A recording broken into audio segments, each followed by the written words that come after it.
Hello everyone, Lawrence here from Unicorn Reviews with Cammus's little baby wheel. It's the C5, the strangest force feedback wheel I've ever seen in my life, but it actually ended up being very impressive. So that's why I am making this video. Cammus sent me this wheel for review, although I did pay my own import duties on it.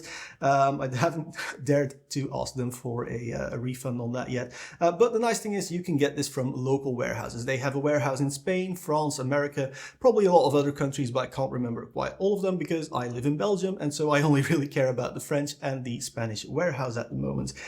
The wheel is $250 at the moment. That's 231 euros and a few cents, but that's just the wheel and the base, which isn't really a real base, right? So you have to buy this little mount plate yourself as well. That's another 29 US dollars, about 25 euros. So for my review, I'll just call it a 250 euro wheel. And that's the sort of price point that I'm going to compare it against other wheels like Logitech's wheels, Trustmaster's wheels, a 250 euro wheel, direct drive at 250 euros, 5 Newton meters of torque. A lot of bad things have been said about Cammus and the ordering experience. So what I did is I bought my own quick release adapter from a Spanish warehouse without telling them that I was doing this for a review. They didn't really know, I think, that it was going to a reviewer. And so I placed my order, which was a pre-sale item. Basically, they don't have it in stock yet, but it's going to that local warehouse. I bought the quick release on the 16th of December. The pre-release date was 31st of December. Obviously, you're right in the middle of holidays and it's going to really screw up your shipping. But they said 7 to 14 working days, work days on their website. And I got it in 3 weeks during the holiday period. So shipping is actually quite okay with these guys, at least for the product that I ordered from a local warehouse. I also didn't have to pay any import duties on that. That said, this one was shipped to me from Hong Kong and I did have to pay import duties, despite them actually sending me this wheel for free just to make this video. Another thing I read a lot of bad stuff about is the customer experience or the customer support experience when stuff does go wrong, and it seems to go wrong quite a lot, especially with the C5. It doesn't always get detected by your PC, and I had a similar problem. I'm running a DDWB 2021 15 Newton meter wheelbase from Cammus. It's the same software and it was going through the same USB hub, and the software got confused and it never really detected this wheelbase until I unplugged everything and plugged this wheel into a USB port that the 15 Newton meter had never been plugged into. Now, I found out about that by talking on their Discord in a support ticket to Kevin. He was very helpful. They also have support staff in the US, so you have 2 people in the US, 1 in China giving you support. If you're in the between with those time zones, you're going to get help pretty quickly and get your problems solved pretty quickly. That said, the software could definitely improve a lot to just never have those sort of problems. So shipping and support are definitely the 2 main problems that people have with Cammus at the moment. And while it's not perfect, the support and the shipping is there and it seems to work out okay. And if something does go wrong, in a couple of days, you'll be sorted out. And the products themselves, which is what we're reviewing, are rock solid. This tiny little wheelbase is over 7 kilograms. It's all metal, like all Cammus stuff. It's super well built. It's never going to break. It's not plastic that's going to crack if it gets too much sunlight or something. No, this is rock solid. I just want to talk about the C5 and its strangeness. It's a very round center section on this wheel because the motor is in the wheel. So you have the moving bit of the motor in the front, your rim is attached to it, and then the static part of the motor attaches to your sim rig or table with this little desk clamp that you can, again, buy for 30 euros extra. This whole concept of building a wheel this way, I don't think has been done before, but it has a lot of benefits. The main benefit I can see is you can get everything much closer to you. You can have your monitor right here, which is probably a bit over the top, but it really helps to not have your monitor very far away because it means a smaller monitor will just look bigger. What's also really nice, if you're one of those people who want to take like an actual car cockpit, this does not take up any depth in front of you, so it's very easy to integrate into your sim rig. Now I have mine mounted on a piece of wood here, which is screwed into my SimLab GT1 Evo.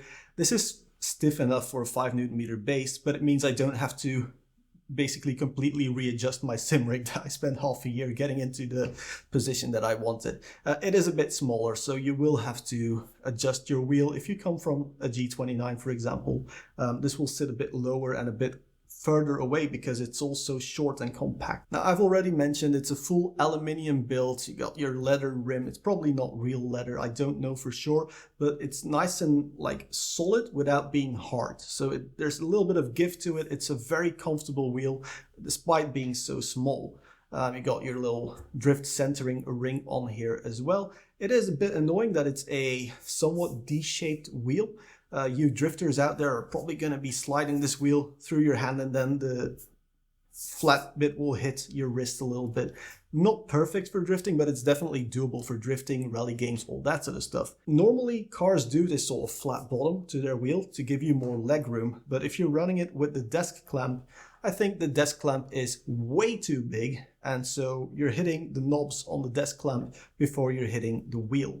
Just saying, make it smaller please, Cammus, or just don't buy it and screw it into your sim rig directly. Can't believe I only noticed this while editing the video, but in some of these B-roll shots, the shifter lights and the 3-digit display aren't working. So I'll contact customer support again during the Chinese New Year. We'll see how that goes, and I'll link my experience in the pinned comment below this video. Despite the C5 being a tiny little baby wheel, it actually has a lot of features on it. You have your integrated shift lights, a little display so you can see how fast you're going because, I mean, the game's not telling you for some reason. Anyway, yeah, you can see your speed on the wheel itself. You also have 12 buttons that are okay. They're not the most tactile, but they're definitely better than Logitech or Thrustmaster wheels at this price point. 2 D-pads with 4 buttons each. Again, we're now up to 24 buttons, and then there are 3 dials. These dials can be both plus or minus sort of dials, or they can have separate buttons per step where the rotary dial is. Cammus includes 2 identical stickers for these. I don't know why. I really wish they included stickers so you could say, oh, this is ABS, this is traction control, this is brake balance, something like that. Because now I have to remember, and I'm not very good at remembering stuff. Next up, 2 shifters. If there's one downside to this wheel, it would be the shifters. They are tiny little plastic, very flimsy shifters, and it's basically an L bracket that's hinged at the L, and so as you pull it, it pushes into a button. It doesn't feel great. It works. I don't know how long it's going to work, and they even include extra shift pedals, but I really don't want to open this up when I break these tiny little plastic shifter pedals. Everything else on this wheel is aluminium, carbon fiber, leather, high quality, just proper solid materials, but then 2 crappy little plastic shifters. I'm not a fan. Now, enough talking about buttons and shifters. What is it actually like to drive with the C5? It is really nice to drive. I actually started out with drifting, which is something I almost never do. And the reason I did it with this wheel is because, well, there's no sharp edges and the shifters are tiny, so they're not going to cut my hand open if something goes wrong.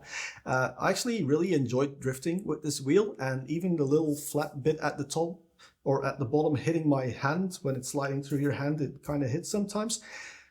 It wasn't too big of a problem. I still would prefer a round wheel, obviously, but plenty good for drifting because you don't want very high-powered wheels for drifting. They will literally snap your wrists if you get too high power of a wheel. I then moved into road cars, production cars, the stuff I drive every day, and it was really good. Road cars don't have very heavy steering anyway these days, so you don't need a 20 Nm wheelbase for them. I really enjoyed just driving random shitboxes around the Nürburgring, and even slightly faster cars as well. The force feedback does have that limit of 5 Nm, so when you are leaning on the maximum power of the motor through a corner and you then start introducing additional items that would give you force feedback, like hitting a curb at maximum torque, you're not going to feel that curb. You're just clipping your force feedback because it is, well, only 5 Nm. Again, still more than your G29, but a lot less than what I'm actually used to. Now, what I'm used to is a 50 Nm wheelbase run at anywhere from 50 to 60% strength. So that's basically 8 Nm. This one's only 5, so I do notice I lack a bit of detail. This is perfectly fine when you're drifting, driving road cars, but when I hop into cars that don't really have power steering in real life, I notice the limitations of this wheel. Is that going to be a big problem for you? I can't answer that. I don't know what car you drive. It's just some information that I wanted to give you. Does this make it impossible to drive a Radical or a Formula 4 car with this wheel? Nope. Makes it perfectly fine to drive. You're just not going to get as much of a workout. The Cammus C5 really is very good value, and I think this makes it the ideal beginner wheel. Not because it rhymes, but just because it is compact enough, it's cheap enough, but it's very high quality except for the shifters. This will last you a couple of years easily if you like the hobby, and if you don't like it, you're not wasting $2,000 on a wheelbase just to find out it's just not for you.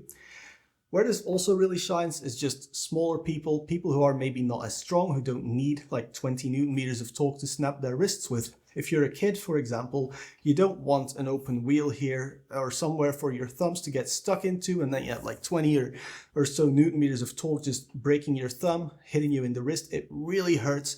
My 50 Newton meter wheel has hit me quite a few times when I didn't expect it, and it hurts. There's a lot of swearing involved when it happens. This, you won't have that happen. It's all nice and smooth, no sharp edges, and sure, the bottom is a bit curved, but when you're drifting, it's really not that bad. It's not going to slap you very hard either.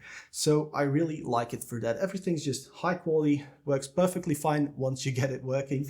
Now, a lot of that is easy to say for me because I just got this wheel for free. I mean, I spent 18 euros in import duties on it, but that's about how much it cost me. So I'm obviously going to be very positive, but man, I wish I had a wheel like this when I started out sim racing, so I didn't have to cut off a G29 and put my own wheel on there and stuff like that just to have a few buttons. And this is so amazing of a product at the price point. If you're starting out, it's almost a no-brainer unless if you can, spend even more. But then again, if you don't like it, you're wasting your money. So Cammus C5, I can definitely recommend it. I think it's a perfectly good product, even though it looks a little bit strange and feels a little bit strange, and it's a strange wheel, but it works. It works really well, and it's a lot of fun to drive. So I'm going to stop filming here, get back to driving, because that's what I like to do these days. Thank you all very much for watching. Like, share, subscribe, all that sort of stuff. Questions go below, so feel free to ask them, and I'll see you all in the next one. Cheers.